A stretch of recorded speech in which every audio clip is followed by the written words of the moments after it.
Good afternoon. I'm Nan Maneely, past president of the Guilford Poets Guild, and have been given the honor today of introducing our reader, Jane Muir. When I asked Jane for biographical information, which I could include in my talk, she gave me the following, which I'm going to read to you verbatim because it's so perfectly a prediction of what delights you're going to enjoy this afternoon.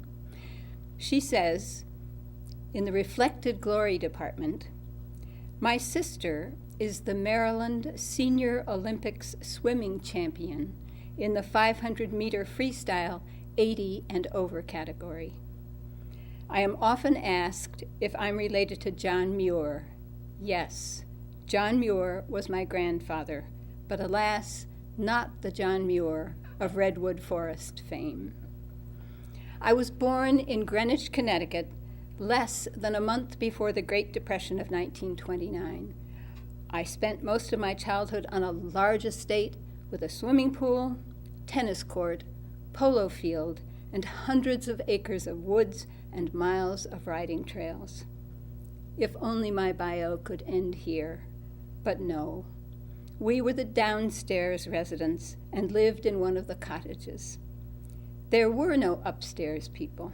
They had all gone bankrupt, moved away, leaving what we referred to as the big house empty. The pool had been drained, the tennis court was full of weeds and had no net, and the polo field was reverting to first stage forest. But we did have the acres and acres of woods to roam, and a man-made lake to skate, and neighbors' pools to sneak into at night. I graduated from what was then known as Connecticut College for Women and worked in New York City in publishing and advertising. Had 3 young adult books published, married and later moved to Ossining, about 5 miles east of another big house, where a few years earlier the Rosenbergs had been executed. I had 3 children, got divorced, and worked as an editor at local newspapers, the first job I really liked. Moved to Guilford in 1996 and began writing poetry, success at last. And I add to this that she has been co-president of the Guilford Poets Guild from time immemorial, at least 15 years, she says, she thinks. She is the liaison between the Guild and the Guilford High School, where she does all the work of setting up the youth poetry reading in the spring. She is an ever-present member of our biweekly workshops, and I would say, she may not agree with this, but I would think of her as the commissioner of the grammar police with her specialty apostrophes. She is in charge, in final words, of making laughter and delight the source of her perspective unknown, but viewed with gratitude. I'm really happy to introduce Jane Muir. Well, thank you, Nancy. Nice to be here. My first poem is My Sexy Garden Hose. Coiled neatly in its cradle, or sprawled snake-like on the lawn, lies my bisexual, or maybe hermaphroditic, garden hose. Its female end firmly fastened to an outdoor faucet. The male end lying inert, waiting to be screwed into another female coupling, lengthening its reach from here to around the corner, and the waiting bed of roses. Oh dear.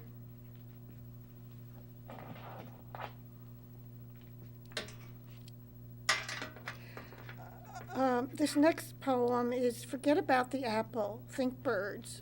In a direct line over Mr. Mulvey's left shoulder, past his explanation of Newton's universal law of gravitation and how it resembles the later inverse square law of electrical attraction, beyond the rectangle of window glass, in the last period before lunch and just west of Mr. Mulvey's whiskered cheek, a nuthatch makes its way head first down a tree trunk, unversed in Newtonian gravity.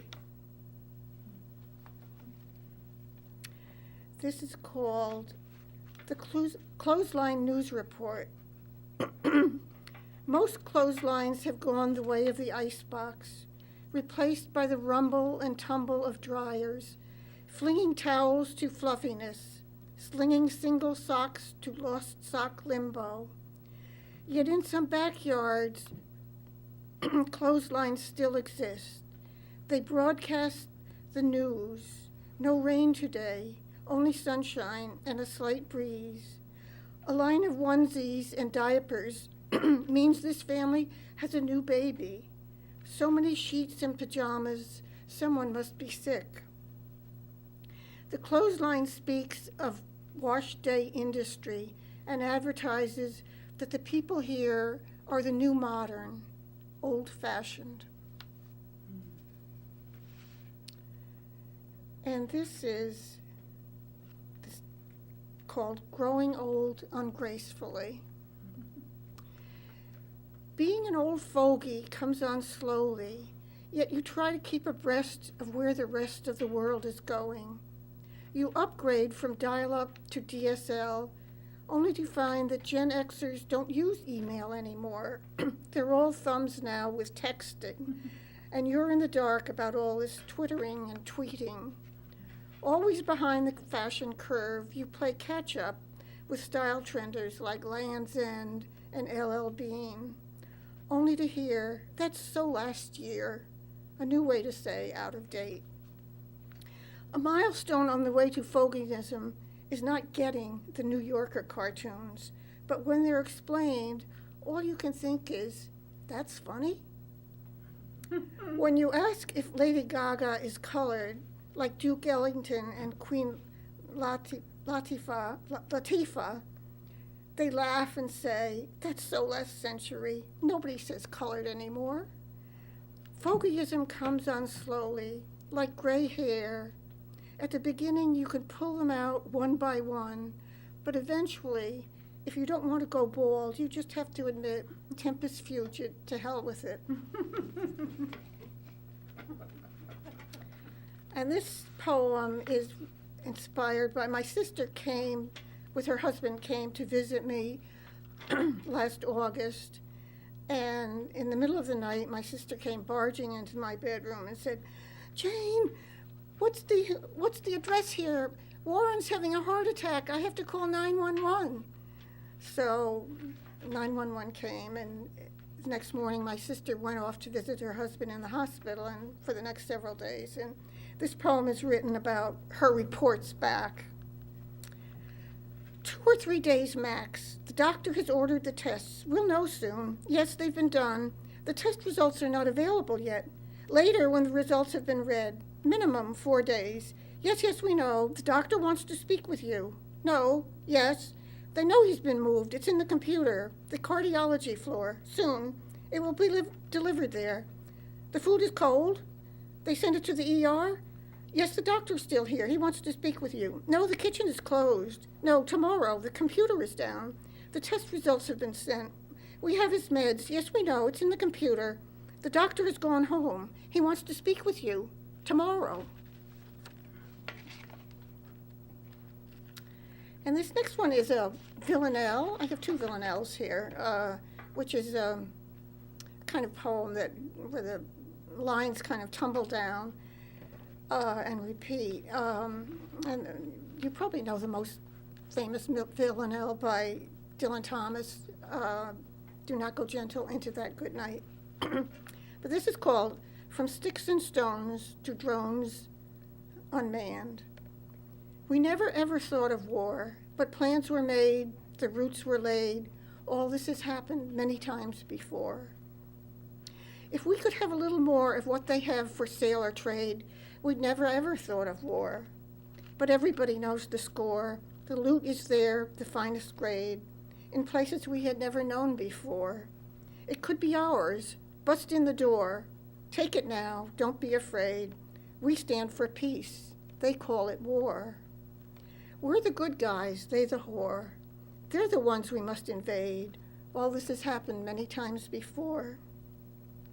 And so we're here amidst the gore. The lie was cast, a peace charade. We never ever thought of war. All this has happened many times before. And this is called Pretty Words. I mean, poetry is as much about meaning as the use of words, how they sound.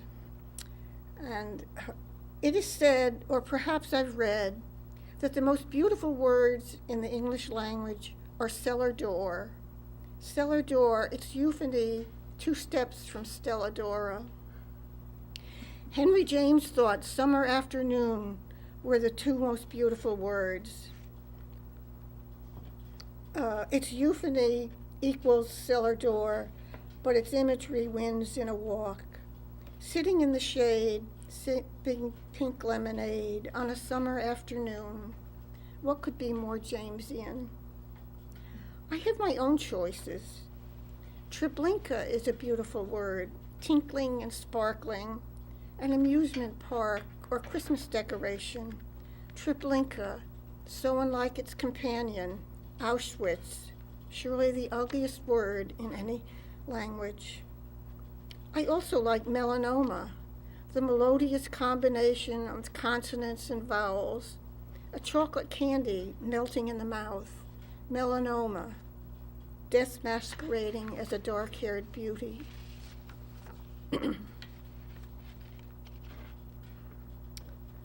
And this next poem, there was a New York Times op-ed column a couple weeks ago about how important it is for humanity to know that the generations will go on, and that if we didn't have that, what would it do to us? 4-year-olds wonder about the big questions. They lie awake at night trying to imagine the emptiness of before they were born and the nothingness of when they die. About death they are told, don't worry, it won't happen for a long time, when what they want to hear is never. I was watching a DVD from the BBC called Our Solar System and dozed off as the Paleozoic era came to an end. I woke 5 billion years later. Dinosaurs had come and gone. Humans had come and stayed long enough to make this DVD.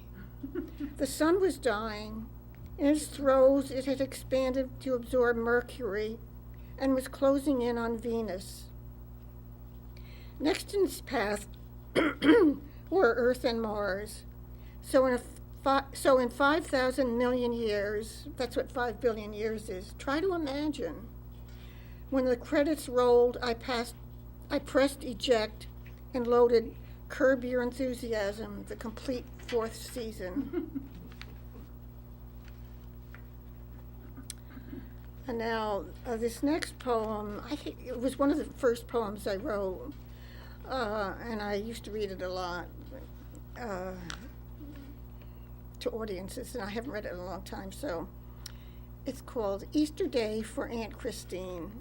Aunt Christine used to sit on the middle cushion of the couch in the living room, elbows on knees, head in hands, lost in the Thorazine fog. She would sigh, "What is to become of me?" After she killed herself, an overdose of the very pills meant to cure, Daddy put her ashes in the attic.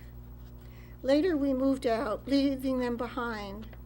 When Mom sold the house, she too forgot about Christine's ashes, or maybe what with moving and all, she was just too busy. Nobody went in that attic, not even the new owners. But someday, when the roof springs a leak, or they hear strange noises upstairs, the new owner will climb a ladder, push open the trap door, breathe in the stale, dead air of a space, bare except for the box. He'll open it and find no treasure, no love letters, no jewels, just bone meal with a few pellets of blackened silver. Box in hand, he'll back down the ladder, whisper to his wife about the find, try to trace the previous owner, maybe even call the Board of Health. Then he'll sprinkle the ashes on his rose bed, a decent interment, and Christine will bloom for the first time.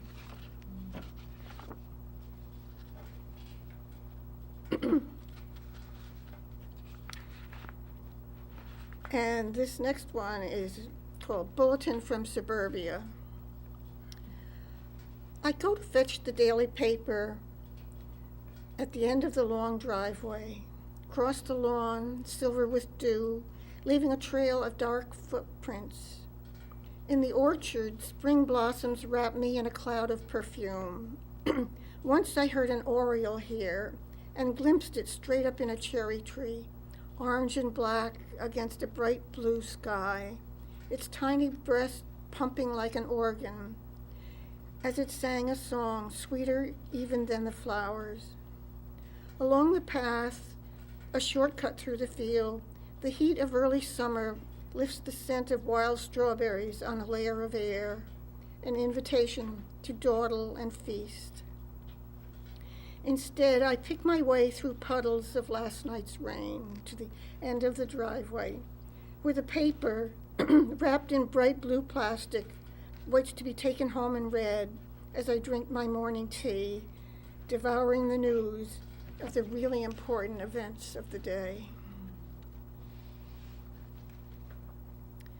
And when I first moved to Guilford, I took a class at Southern, a class in poetry at Southern, and we had to write a rant, which is just what it sounds like, a rant.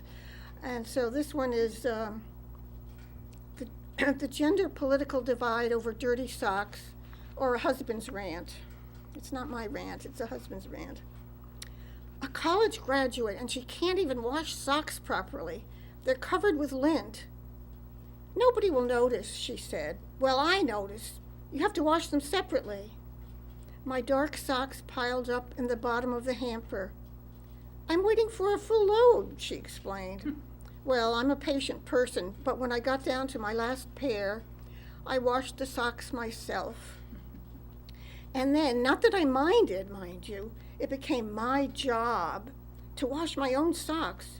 Her with nothing to do all day and me the breadwinner.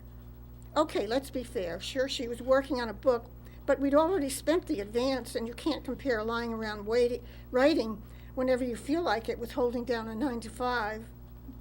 All our married life, I washed my own socks. My friends were aghast when I told them. You could tell by the expression on their faces. But her, she showed no shame, but switched the subject to global warming, or how she thinks Philip Roth is amoral. Once on vacation at Cape Cod, I caught her washing the children's things in the bathroom sink. You could wash mine too, I said. You won't believe her answer. I'm on vacation, she said, and walked out of the room with a handful of dripping laundry. Who paid for her vacation, I'd like to know. And then, here's the payoff. She came back and said, according to Harry Truman, everybody should wash his own socks and underwear. Harry Truman? Hell, she knows damn well I'm a Republican.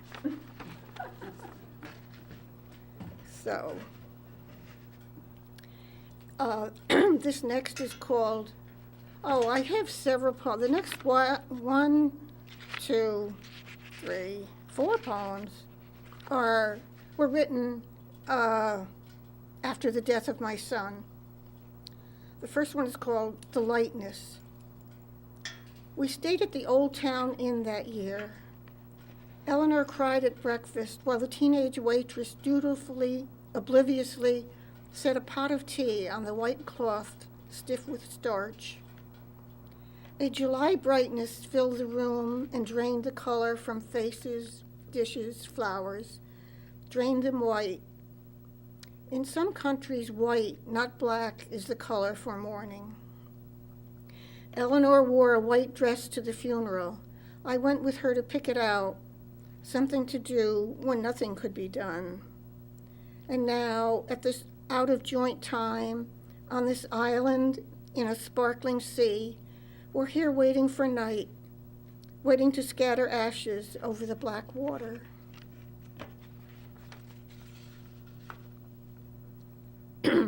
This is called The After Is Now. For her, everything is called before and after. The after is now, now that she has turned to glass. Overnight, she changed from flesh and blood to something transparent and fragile.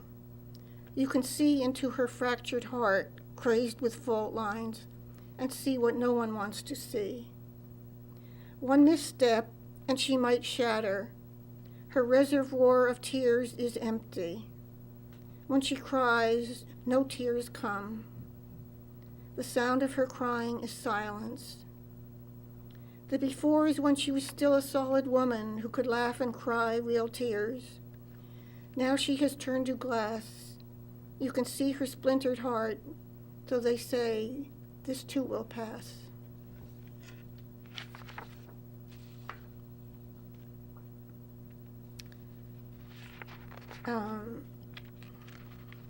This one is Never Write a Sad Poem. When the sky is as leaden as the sea, and the breath comes hard, and the tears flow with ease, don't write a sad poem. When the rain drums a flood of dirges on the roof, when the wind blows through your bones, and a broken heart drips blood, don't write a sad poem. When the sky lowers and the sea churns, relearn the old verities, recite the Kaddish, remember, grief cannot resurrect, forgetting does not kill. No need ever to write a sad poem. And this one is in memory of Olga Thurber. She was a friend of mine that I used to play tennis with her, and she had so much tragedy in her life, it's almost unbelievable. Bad news comes at night, delivered face to sleepy parents suddenly awake. The house guests leave early, driven off by unexpected news. Relatives come, summoned by the same. The crystal sugar bowl, the dented silver pitcher remain in the kitchen cabinet. There will be no breakfast of crepes and jam. Events scrape the landscape, rearrange the geography, suck air from the rooms. The clock has its own message, uncaring, unstoppable, and birds, ignorant of tragedy, sing their morning songs. Well, that's the last of those poems, but I noticed this next one is called When I Die, but it's not a sad poem or inspired by grief or anything. I hope I die on a late fall day, checking out before winter. I hope I die on a lonely beach, just me and flocks of indifferent gulls. I hope when I die, I had made my bed that morning and done the breakfast dishes. I hope I die falling face down so the gulls won't peck out my eyes. I hope I die below high tide line and my body is washed out to sea. I hope I die fast and painlessly, but not next week.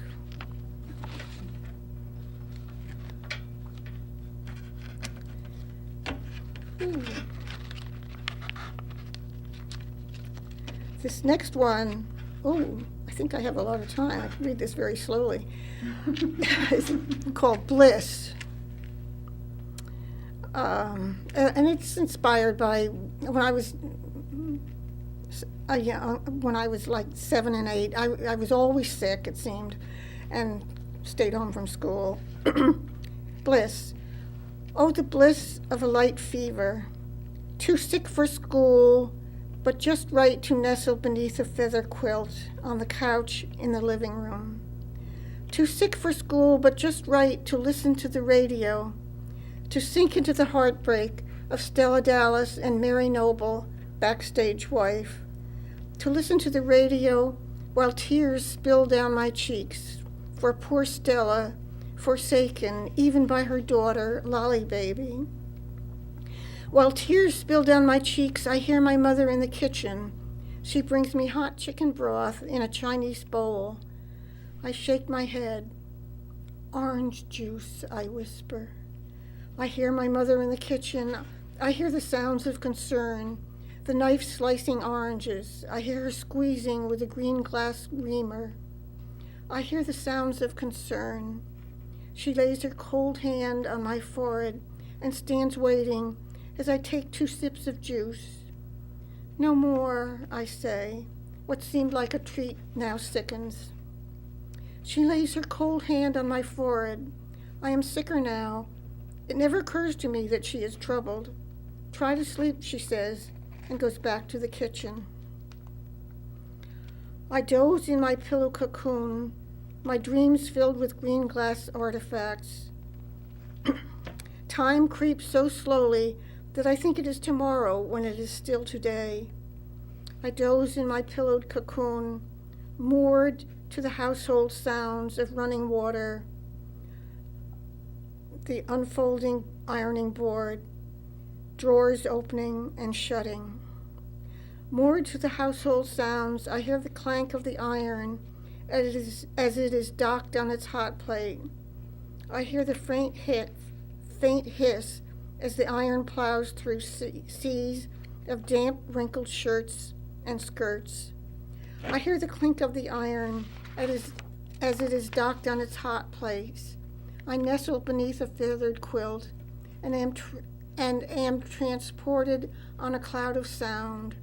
Oh, the bliss of a slight fever.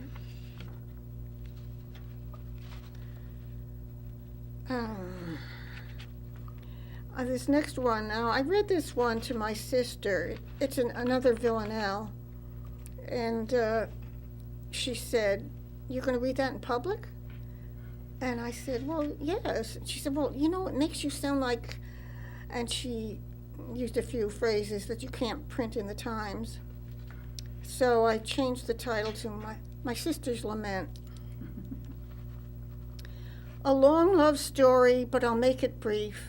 They came, they conquered, then maligned me. So many men beyond belief. Doctor, lawyer, Indian chief. Years ago, it's all behind me. A long love story, but I'll make it brief. Time came along, that sweet-talking thief. He wined me and dined me. So many men beyond belief. Rich man, poor man, brought me grief. Everyone a loser, don't remind me. A long love story, but I'll make it brief. They left me stranded on a barren reef where no one would ever find me. They conned me and fooled me beyond belief. Now you've heard it, that's my beef. Thank God it's all behind me. A long love story, but I made it brief. So many men beyond belief. And that's it. So thank you very much.